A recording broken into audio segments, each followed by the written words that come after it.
جو بندہ بھی رسول اللہ کی وفا کے لیے محنت کرے گا، عشق پہ محنت کرے، پھر اس کو کوئی نوازے نہ نوازے، اس کو رسول اللہ ڈائریکٹ نوازتے ہیں۔ ہاں، اس کو حضور ڈائریکٹ نوازتے ہیں۔ امام احمد رضا کو کوئی بدعتی کہے، کوئی خان صاحب کہے، کوئی کچھ کہے، کوئی مولوی کہے، لوگ حقارت سے ان کا نام لیتے ہیں، کہتے ہیں۔ کچھ لوگ کو تو تعصب ہے اور کچھ لوگوں کو غلط فہمی ہے۔ جن بھائیوں کو غلط فہمی ہے میں ان کی توجہ، تعصب والوں کو تو کچھ کہہ بھی نہیں سکتا، لیکن جن لوگوں کو غلط فہمی ان سے کہتا ہوں، اگر آپ پڑھے لکھے ہیں تو ایک مرتبہ فتاوی رضویہ پڑھو، ایک مرتبہ ہدایت کی بخشش پڑھو، ایک مرتبہ الامن والعلا پڑھو، ایک مرتبہ زبدۃ الزکیہ پڑھو، ایک مرتبہ کشف الشافیہ پڑھو، ایک مرتبہ پڑھو امام کی کوئی کتاب اٹھا کر اعتقاد الاحباب پڑھو، ایک مرتبہ پڑھو امام اہل سنت کی کوئی کتاب اٹھا کر، تمہیں پتہ چلے گا کہ اس شخص نے کیسے محبت رسول کے گل بوٹے پروئے ہیں اور محبت کی سرزمین پہ کیسے عشق کے پودے لگائے ہیں۔ آخری بات جو عرض کرنا چاہتا ہوں میرے امام کے حوالے سے وہ یہ، انہوں کی پوری محنت تھی، انہوں نے اپنے باپ داداؤں کا ذکر نہیں کیا، انہوں نے اپنے پیر پہ کوئی کتاب نہیں لکھی، انہوں نے پوری زندگی رسول اللہ کے گیت گائے، سب کو حضور کے قریب کرنا چاہا۔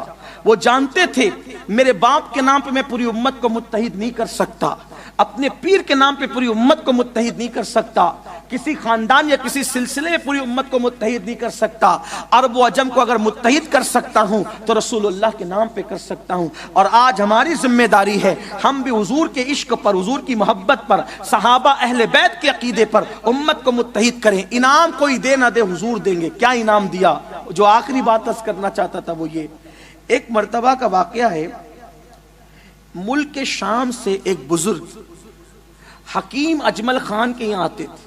حکیم اجمل خان کا نام سنا ہوگا آپ نے، بڑا حکیم، ان کو بڑے بڑے القابات ملے ہیں، بلکہ ان کو ملک الحکمہ کا جو وہ خطاب دیا گیا ہے۔ حکیم اجمل بڑے آدمی، بڑا حکیم گزرا ہے۔ تو حکیم اجمل خان کے یہاں ملک شام کے ایک سید صاحب آتے تھے، اور وہ سید صاحب حکیم اجمل کے یہیں رکتے تھے، اعلیٰ حضرت سے ان کی کوئی ملاقات نہیں تھی۔ اور حکیم صاحب اور سید صاحب کے ساتھ اس زمانے میں الہ آباد ہائی کورٹ کے ایک وکیل صاحب تھے، ان کی دوستی ہو گئی تھی۔ اس طرح یہ تینوں کی دوستی تھی۔ ملک شام کے وہ جو سید صاحب تھے وہ صاحب کرامت بزرگ تھے، صاحب کشف تھے۔ تو حکیم صاحب بھی اور وکیل صاحب بھی دونوں معتقد تھے، کیونکہ ان کی کرامتیں لوگ اپنی آنکھوں سے دیکھتے تھے۔ بلکہ وہ ایسے صاحب کشف تھے حکیم سید صاحب، ایک مرتبہ کسی نے کہا حکیم اجمل کو، حکیم صاحب فلاں مریض کے پاس جانا ہے، ذرا چیک کر لو۔ تو جب حکیم صاحب کے گھر سید صاحب آئے ہوتے تھے تو کہیں بھی جاتے تھے تو تینوں ساتھ ساتھ جاتے تھے، وکیل صاحب بھی اپنا کام چھوڑ دیتے تھے اور تینوں حکیم صاحب کے گھر رہتے تھے اور ساتھ ساتھ جاتے تھے۔ اب تینوں گئے، مریض کو چیک کیا، چیک کرنے کے بعد حکیم صاحب نے کہا اس کو تو کوئی مرض ہی نہیں ہے، کوئی مرض نہیں ہے، لیکن میں احتیاطاً کچھ دوا دیتا ہوں۔ تو سید صاحب نے کہا حکیم صاحب بدنام مت ہونا، کوئی دوا مت دو، یہ 3 دن بعد مر جائے گا، یہ 3 دن بعد یہ مریض مر جائے گا، بچے گا نہیں۔ انہوں نے کہا سید صاحب نبض بتا رہی ہے کچھ نہیں ہے اس کو، کہا مر جائے گا، کہا نہ مت دو دوا، اچھا دینا ہے تو 3 دن بعد دینا، تھوڑا رکو۔ ٹھیک 3 دن کے بعد وہ شخص مر گیا۔ سید صاحب کے پاس ایسا کشف تھا، ایسے بزرگ تھے سید صاحب، یاد رکھیے گا۔ اب یہ لوگ تو معتقد پہلے سے تھے اور معتقد ہو گئے۔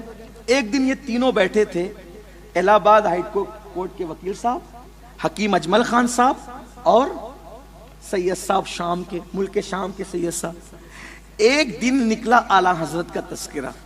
اس وقت لوگ اعلیٰ حضرت کو بڑے مولوی صاحب کہتے تھے، اعلیٰ حضرت کا ذکر نکلا۔ بڑے مولانا صاحب بریلی کے، بڑا علم ہے، بڑا تقوی ہے، بڑی پرہیزگاری ہے۔ تو جو ہائی کورٹ کے وکیل صاحب تھے، دیکھو جو دنیا کے پڑھے لکھے لوگ ہوتے ہیں وہ مولوی مولانا پیر لوگ کو جلدی سے خاطر میں نہیں لگا یہ ان کو کیا آتا ہے، ایسے کچھ لوگ چڑے ہوئے ہوتے ہیں سب کے، حالانکہ سب ایسے نہیں ہوتے، کچھ آپ کے موربی کے جیسے لوگ، راجکوٹ جیسے، گجرات، ہندوستان کے اچھے لوگ اچھی بات کرتے ہیں، کچھ لوگ بڑے مغرور ہوتے ہیں، جج صاحب ہو، وکیل صاحب ہو، اللہ ماشاءاللہ ٹیچر ہو، ڈاکٹر ہو، وہ مولوی مولانا کو پتہ نہیں کیا سمجھتے ہیں۔ خیر اپنے اپنے ظرف کی بات ہے، صاحب فضل کو سمجھتا ہے، عزت والا عزت والوں کو سمجھتا ہے، کچھ لوگوں کے پیر ڈگریوں کی وجہ سے زمین پہ نہیں ٹکتے۔ بہرحال تو وکیل صاحب نے کہا چھوڑو یار اس کی بات، وہ مولوی کی بات چھوڑو۔ کیا کہا اس مولوی کی بات چھوڑو یار، وہ تہمات پرست مولوی ہے۔ میں نے سنا ہے کہ وہ بازاروں میں بھی سیدوں کے پیر چومتا ہے۔ کوئی پیر چومنے کی چیز ہے؟ کیونکہ اعلیٰ حضرت کی عادت تھی سید کا بچہ بھی ہوگا تو ہاتھ کے ساتھ اس کے پیر چوم۔ اعلیٰ حضرت کی عادت تھی عید کی نماز پڑھ کے کبھی ماں باپ کو سلام نہیں کیا، پہلے سید کو سلام کر کے مبارکباد دی، پھر ماں باپ کو سلام کیا۔ آپ غور فرمائیے، احترام تھا، یہ تعظیم تھی سادات کی۔ امام احمد رضا بڑی سادات کو نظر بھی دیا تو کبھی یوں نہیں دیا، ہمیشہ یوں دیا کہ میرے ہاتھ ان کے ہاتھ سے اوپر نہ ہو جائے۔ بڑی بات تھی ان کی، بڑے لوگوں کی بڑی بات ہوتی ہے، ایسے ہی تھا۔ اب میں نے سنا ہے کہ اتنا بڑا مولوی ہو کر وہ پیر چومتا ہے، اب بلکہ ایک سید صاحب کا اس نے نام بھی لیا، میں نام نہیں لوں گا، وہ فلاں کہ وہ اس کو کچھ آتا نہیں ہے اور وہ اس کے بھی پیر چومتا ہے، وہ سید صاحب کے۔ ملک شام کے جو سید صاحب تھے انہوں نے کہا خاموش، وکیل صاحب اب چپ ہو جاؤ، اگر دوستی برقرار رہنا ہے تو چپ ہو جاؤ، حکیم صاحب اس کو چپ کرو ورنہ آج سے تم دونوں سے دوستی ٹوٹے گی، کیونکہ یہ تمہارا بھی دوست ہے، آج کے بعد میں تمہارے گھر نہیں آؤں، ورنہ اس کو کہو چپ رہے۔ تو وکیل نے کہا حضرت میں آپ کو تھوڑی کہہ رہا ہوں، آپ نہ اس سے ملے، نہ اس کے مرید، نہ شاگرد، اتنی ہمدردی اس سے، اور میں تو تہمات پرستی کی بات کرتا ہوں۔ سید صاحب جذبے میں آئے، ان کی زبان سے حقیقت نکل گئی۔ انہوں نے کہا وکیل اگر میں نے اپنے نانا جان کی بارگاہ میں اسے اس حالت میں نہ دیکھا ہوتا تو میں کبھی اس کی تعریف نہ کرتا۔ اب دونوں نے کہا کس حالت میں دیکھا آپ کے نانا جان کی بارگاہ میں؟ کہا چھوڑ دو، وہ بات کرنے کی نہیں، چھوڑ دو۔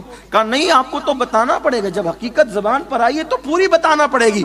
تو تب سید صاحب نے فرمایا حکیم جی اور وکیل جی، یہ سید انہوں نے اپنے یہ سید کو اللہ نے وہ مقام عطا کیا ہے کہ میں حالت رویا میں اپنے نانا جان کی بارگاہ میں اکثر شریک ہوتا ہوں، ان کے دربار میں اکثر حاضر رہتا ہوں، میرے نانا نے مجھے وہ مرتبے عطا فرمائے۔ کہا ایک رات جب عالم رویا میں ان کی بارگاہ میں تھا تو اس وقت میں نے دیکھا کہ رسول اللہ تخت پر جلوگر ہے اور بڑے بڑے اللہ والے بیٹھے ہوئے ہیں، اور ایک جوان کو حضور فرماتے ہیں اٹھو اور میرے سامنے میری شان بیان کرو۔ تو وہ جوان جب اٹھ کے کھڑے ہوتا ہے اور حضور کی شان بیان کرتا ہے تو حضور کی لبوں پہ مسکراہٹ آتی ہے۔ جب وہ بیان کر چکا، حضور سے پیار حاصل کر چکا، میں نے کہا نانا جان یہ کون خوش نصیب ہے جس کو اتنا پیار ملتا ہے؟ تو فرمایا یہ بریلی کا احمد رضا ہے۔ کہاں کہ یہ اعلیٰ حضرت، نعرہ تکبیر، نعرہ رسالت، یہ تھے امام احمد جو رسول اللہ کی وفا کرتا ہے، حضور اس کو یہ مرتبہ عطا، یہ مقام عطا فرماتے حضور۔ اس لیے آج ہماری ذمہ داری ہے، میرے امام نے جس عنوان پہ محنت کی، عشق رسول، محبت رسول، لوگوں کو رسول اللہ سے جوڑنے کے لیے کوشش کرنا، ہم بھی کریں۔